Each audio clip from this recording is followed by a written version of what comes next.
कुठलंही नवीन प्रोजेक्ट घेतला तर त्याला विरोध हा असतोच.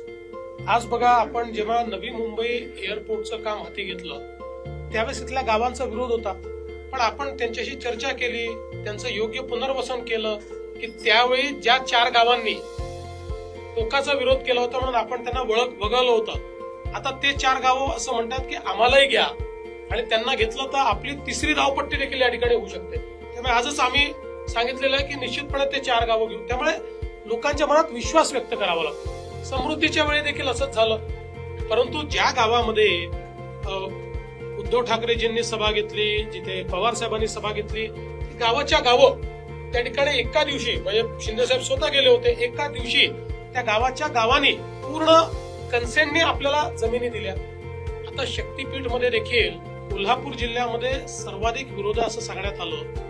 मध्यंतरीच्या काळात मी गेलो होतो तर अनेक शेतकरी मला भेटले की आम्ही जमीन द्यायला तयार आहोत. आपले नीती आयोगाचे जे उपाध्यक्ष आहेत राजेश क्षीरसागर यांनी 60 गावातले प्रमुख सगळे लोक हे मुंबईला बोलवले होते.